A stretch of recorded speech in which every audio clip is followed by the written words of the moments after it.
Thank you so much, Chetan Bharat Learning, for your support. The faculty is they're really experienced, Chetan sir and all the other faculties. I had a very good experience with CBL team. The mock interview was very helpful. Thank you, CBL. Thank you so much, CBL. अच्छा experience है. Thank you. Come to CBL for your HCS preparation. They have helped me through prelims, mains and now interview. 21 मई को होने वाले Haryana HCS के prelims exam के लिए जो सबसे इम्पॉर्टेंट चीज़ अब हम कर सकते हैं वो है मैक्सिमम MCQ प्रैक्टिस। आपको अपनी नॉर्मल रिवीजन भी MCQ प्रैक्टिस के थ्रू ही करनी चाहिए। चेतन भारत लर्निंग में हम स्टूडेंट्स को डेली 3 पोर्शंस में MCQ प्रैक्टिस करवा रहे हैं। पहली, करंट अफेयर्स, जिसमें हम डेली MCQs के थ्रू लास्ट 1 ईयर के करंट अफेयर्स कवर कर रहे हैं। दूसरा, स्टैटिक जनरल स्टडीज़, जिसमें हम सभी सब्जेक्ट्स जैसे कि history, geography, economy, polity, environment, science and tech, art and culture, Haryana GK, ये सारे सब्जेक्ट्स को MCQs के थ्रू कवर कर रहे हैं। और तीसरा, daily CSET MCQ practice. Through this daily MCQ practice हम स्टूडेंट्स को मोर देन 6000 MCQ प्रैक्टिस करवा रहे हैं, which should ensure their best result in Haryana HCS prelims exam. This video is part of that initiative only, which is going on in both Hindi medium as well as in English medium. To watch the complete video, enroll now by calling on the number given below or visiting our website www.chetanbharat.com. The link is given in the description as well as in the pinned comment. Hello and welcome to Chetan Bharat Learning. In the series of polity revision through MCQs, आज के topics primarily focused on union-state relations, languages and services under union and states. So let's bring it on. Our very first question, that which of the following features given in the constitution shows that the division of power in the constitution is in favor of the center? Centralized tendencies को इंगित करती हुई कौन-कौन सी provisions हैं constitution के अंदर? So center has overriding authority over the concurrent list. Yes, it is. Then states in India have no right to territorial integrity. Yes, it is also true. Then veto of parliament over state bills. This is a wrong statement. And financial emergency. Yes, it is that. So our answer, first of all, is 1, 2 and 4 C in our option.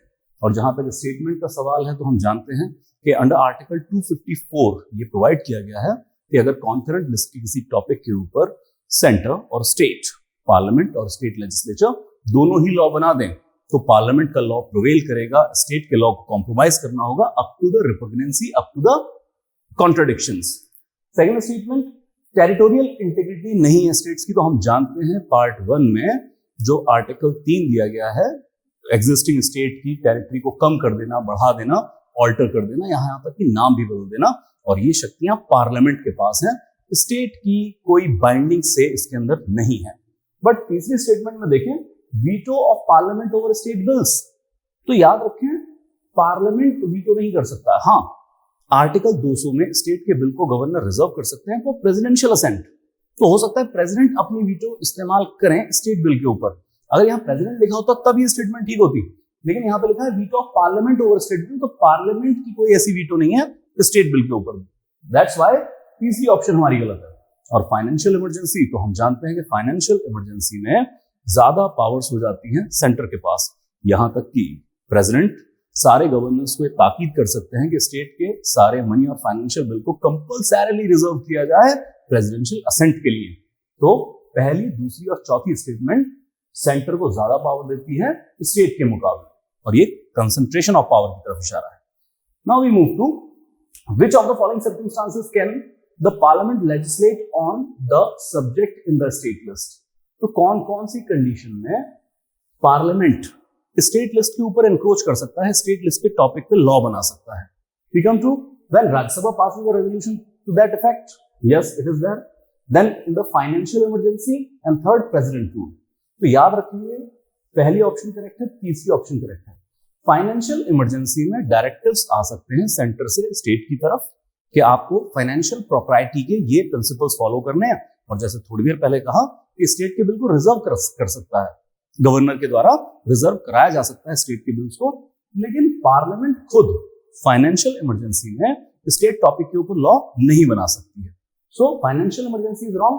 और president rule में तो हम जानते हैं कि जो राज्य की विधानसभा है इसको या तो सस्पेंड किया गया है या डिसॉल्व भी कर दिया गया है। उस सूरत में स्टेट, जैसे स्टेट में प्रेसिडेंट रूल है, वहां पर स्टेट टॉपिक के ऊपर लॉ बनाने की पावर पार्लियामेंट के पास आ जाती है। So first our answer is 1 and 3C only.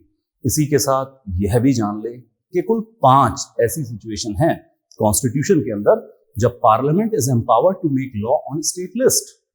एक तो प्रेसिडेंट रूल हो गई है, दूसरा नेशनल इमरजेंसी के दौरान भी बना सकते हैं, तो दो तो इमरजेंसी वाली बात होगी, फाइनेंशियल इमरजेंसी में ये चीज नहीं है। और इसके अलावा 3 सिचुएशन और कौन सी हैं? एक, जब राज्यसभा आर्टिकल 249 की पावर के थ्रू रेजोल्यूशन पास कर दे उस इफेक्ट के साथ, और दूसरा आर्टिकल 252 में 2 या 2 से ज्यादा राज्य अगर रेजोल्यूशन पास कर देते हैं कि हमारे लिए स्टेट टॉपिक पे पार्लियामेंट लॉ बनाए, तो पार्लियामेंट लॉ बना सकती है। और इसके अलावा आर्टिकल 253 में यदि हमने, सेंटर की सरकार ने कोई इंटरनेशनल ट्रीटी साइन की है, तो उस इंटरनेशनल ट्रीटी की ऑब्लिगेशंस को निभाने के लिए, अपने यहाँ लीगली लागू करने के लिए पार्लियामेंट स्टेट टॉपिक पर भी लॉ बना सकती है। तो कुल 5 सिचुएशन हम याद रखेंगे। Then we come to the parliament can make any law for whole or any part of India for implementing international treaties. अभी हमने 5 सिचुएशन की बात की, तो आर्टिकल 253 के तहत इंटरनेशनल ट्रीटी वाली भी एक सिचुएशन, उसी के ऊपर अगला सवाल। तो जैसे हमने कहा कि इंटरनेशनल ट्रीटी की जो ऑब्लिगेशंस हैं उनको लीगली इंप्लीमेंट करने के लिए भारत के अंदर पार्लियामेंट स्टेट टॉपिक पे लॉ बना सकती है। हमने यहां तक बात की है। तो इसके आगे क्या ऑप्शन और हमें आ सकती है एग्जाम के अंदर?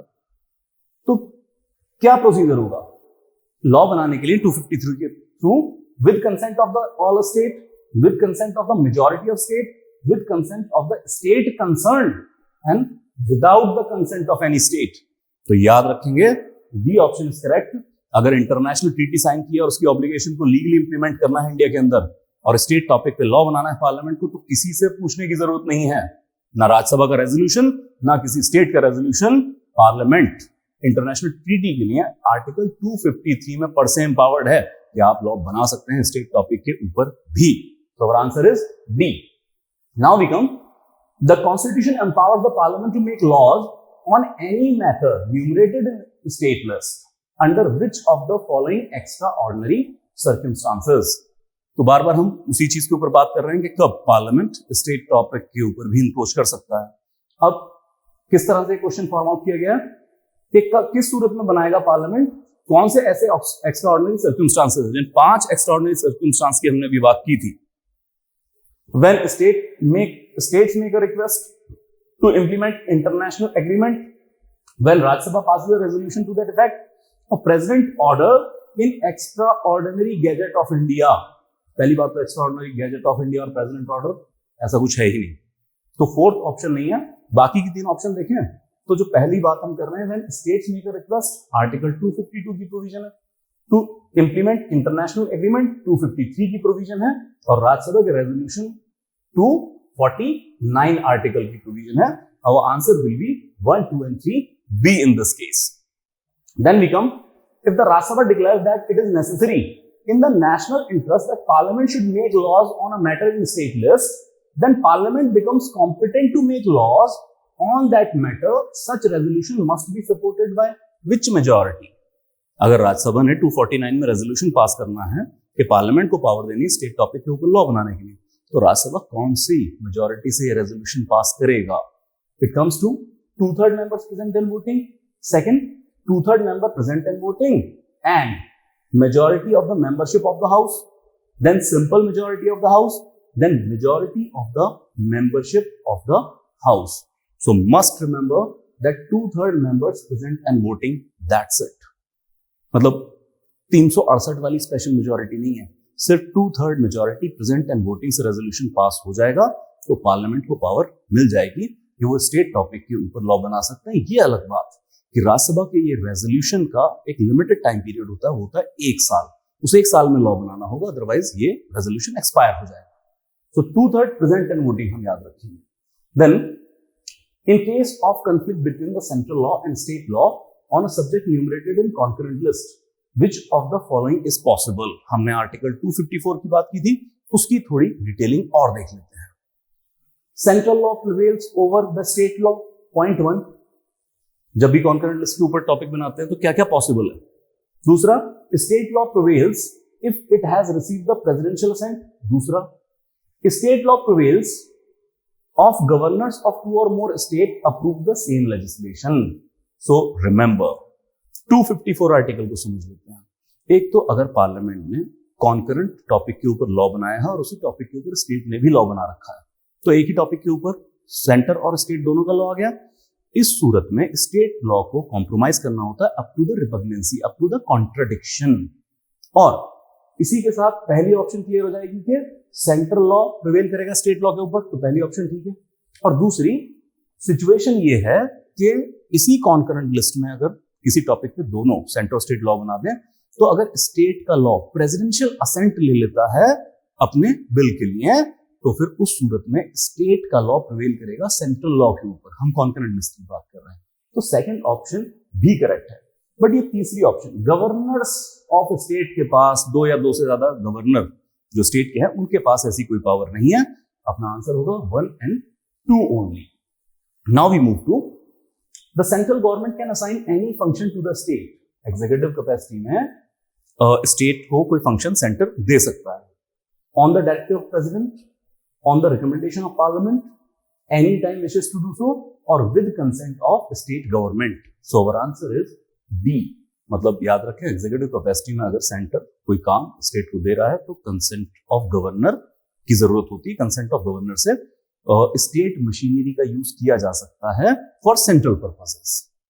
Now we come a bill by the state legislature which imposes reasonable restriction on interstate trade and commerce can be introduced in the state legislature. Article 304 और इसका भी क्लॉज बी इस पर्टिकुलर सिचुएशन के बारे में बात करता है। मतलब कि अगर कोई भी स्टेट अपनी लेजिस्लेटिव कैपेसिटी में ऐसा लॉ बना रहा है which puts a reasonable restriction on interstate trade and commerce, that may be through taxation system, that may be through some NOCs or other paperwork, तो ऐसा लॉ अगर पास करता है स्टेट लेजिस्लेचर, तो इसको जब हाउस में पेश करेगा तो प्रोसीजर क्या होगा। सिंपल कहें तो याद रखें, ये अकेली एक ऐसी सिचुएशन है पूरे संवैधानिक प्रोविजंस के अंदर कि स्टेट को अपना बिल इंट्रोड्यूस करने के लिए इंट्रोडक्शन से पहले प्रेसिडेंट की रिकमेंडेशन चाहिए। अदरवाइज ऐसा कोई कहीं पे डिजायर नहीं है कि स्टेट बिल को इंट्रोड्यूस करने के लिए आपको प्रेसिडेंट की रिकमेंडेशन चाहिए। हम प्रेसिडेंट की असेंट की या रिजर्व की बात नहीं कर रहे हैं। ऐसा बिल हाउस में विधानसभा के अंदर पेश ही तब होगा, इंट्रोड्यूस तब होगा जब प्रेसिडेंट की रिकमेंडेशन मिल जाएगी। So we come to this thing, the very first option, only on the recommendation of president. This is our answer. तो बाकी तो क्या कि कंसेंट ऑफ 2 और मोर स्टेट, भाई कोई एक राज्य अपने यहाँ बिल पास करने के लिए दूसरे राज्यों की कंसेंट क्यों लेता फिरेगा? दूसरी ऑप्शन बिल्कुल गलत है। Then only after Rajya Sabha passes the resolution, no, this is also not there. Then only on the recommendation of the finance, ऐसी फाइनेंस कमीशन कोई रिकमेंडेशन देता ही नहीं है। तो याद रखेंगे, अगर इंटरस्टेट ट्रेड एंड कॉमर्स के ऊपर कोई रीजनेबल रिस्ट्रिक्शन पुट की जा रही है स्टेट लॉ के द्वारा, तो ऐसे बिल को पहले प्रेसिडेंट की रिकमेंडेशन और फिर आप अपने स्टेट लेजिस्लेचर में इंट्रोड्यूस कर सकते हैं, अदरवाइज आप इंट्रोड्यूस नहीं कर सकते हैं। ये इसीलिए है, कहीं डिफरेंट स्टेट्स अपने नैरो वेस्टेड इंटरेस्ट की वजह से ट्रेड डिस्टॉर्शंस ना क्रिएट कर दें यूनियन ऑफ इंडिया के अंदर। Now we move to which of the following constitutional mechanism provisions are reason for more powers with the center as compared to states? मतलब इसमें से कौन सी प्रोविजन ऐसी है जो स्टेट के मुकाबले सेंटर को ज्यादा पावर दे रही है? Union finance commission, the very first thing, then the office of CAG, then financial emergency. अब अगर इस क्वेश्चन को देखें तो फाइनेंस कमीशन तो हमें समझ में आ रहा है, क्योंकि जो यूनियन फाइनेंस कमीशन है under article 280, it is established after every 5 year by the president. तो सेंटर ही फॉर्म करता है, स्टेट का इसमें कोई से नहीं होता। दूसरा, फाइनेंशियल इमरजेंसी भी हम समझ रहे हैं कि स्टेट के मुकाबले ज्यादा पावर सेंटर को मिल रही है, क्योंकि centre is empowered to give directions, reserve the money and financial bills through governors post. और फिर ऑफिस ऑफ कैग, देखिए ये थोड़ा सा ग्रे एरिया में हमें ड्रैग करने की कोशिश कर रहे हैं, बट क्योंकि क्वेश्चन कह रहा है कि सेंटर के मुकाबले, सेंटर को स्टेट के मुकाबले ज्यादा पावर मिल रही है एज कंपेयर टू स्टेट्स, तो हाँ कैग ऑफिस भी होगा, क्योंकि कैग इंटीग्रेटेड ऑफिस है इंडिया के अंदर। मैं कहना ये चाहता हूं कि जैसे अटॉर्नी जनरल ऑफ इंडिया होते हैं, तो ये फेडरल सिस्टम के अंदर है। सेंटर के लिए अटॉर्नी जनरल ऑफ इंडिया और स्टेट के लिए एडवोकेट जनरल ऑफ इंडिया है, जो स्टेट खुद अपॉइंट करता है। लेकिन यहां पर कैग सिंगल इंटीग्रेटेड मैकेनिज्म है, मतलब स्टेट की डिपार्टमेंट की भी ऑडिटिंग जो है वो कैग की अथॉरिटी के अंदर होती है, and CAG is appointed by the centre. So as compare to states, centre got more power because of the office of CAG. Otherwise CAG कोई पावर नहीं दे रहा है सेंटर को, बट हाँ, क्योंकि कैग की अपॉइंटमेंट सेंटर के हाथ में है, जो स्टेट का भी ऑडिट करता है, तो हम कंपैरिजन में ये चीज ट्रू होल्ड करेंगे। Our answer is all the above 1, 2 and 3. Now we come. The Constitution provides for specific grants for promoting the welfare of scheduled tribe in a state or for raising the levels of administration of the scheduled area. ये किसके under आती है? मतलब scheduled area के लिए जो कुछ grant दी जा रही हैं एडिशनल, वहां पर बेहतर एडमिनिस्ट्रेशन के लिए, तो ये क्या डिस्क्रिशनरी ग्रांट है, बैकवर्ड एरिया डेवलपमेंट ग्रांट है, ग्रांट इन एड है, या स्टैट्यूटरी ग्रांट है? तो क्योंकि फैक्चुअल क्वेश्चन है, तो फैक्चुअल क्वेश्चन का फैक्चुअल आंसर आज हम याद कर लेंगे। These are statutory grant. Statutory grant का एक कंपोनेंट होता है देने का कि जो शेड्यूल्ड एरियाज हैं यहां पर वेलफेयर एंड एडमिनिस्ट्रेशन को बेहतर किया जा सके। Statutory grants are provided in article 275 of the Indian constitution. Let's move to next question. That is grant in aid given to the states that are meant to show favor to backward states. No, it is not there. For use in centrally sponsored scheme, नहीं, इसके लिए मैं नहीं है। Centrally sponsored scheme में तो centre अपना share देता है और स्टेट को अपने रिसोर्सेज जनरेट करने होते हैं। Then to cover gaps on revenue accounts so that states can undertake beneficial activities. Yes, it is true. Then D, for funding the state plan. ऐसे किसी भी पर्पस के लिए ग्रांट नहीं दी जाती है। और प्राइमरली जो फैक्चुअल लाइन हमें याद रखनी है कि ग्रांट इन एड का एक ऑब्जेक्टिव क्या है, वो ऑब्जेक्टिव ये है कि to cover gaps on revenue account so that state can undertake beneficial activities. जो रेवेन्यू कम जनरेट हो पा रहा है स्टेट को और जो स्टेट की रिस्पॉन्सिबिलिटीज हैं, तो इन दोनों में जो गैप आता है उसको कवर करके लोगों के लिए कुछ बेनिफिशियल एक्टिविटीज कर सके स्टेट, इसलिए ग्रांट इन एड प्रोवाइड की जाती हैं स्टेट्स को सेंटर के द्वारा। Now we come to Hope you enjoyed this session. To watch the full video, enroll now by calling on the number given below or visiting our website www.chetanbharat.com or downloading our learning app Chetan Bharat Learning.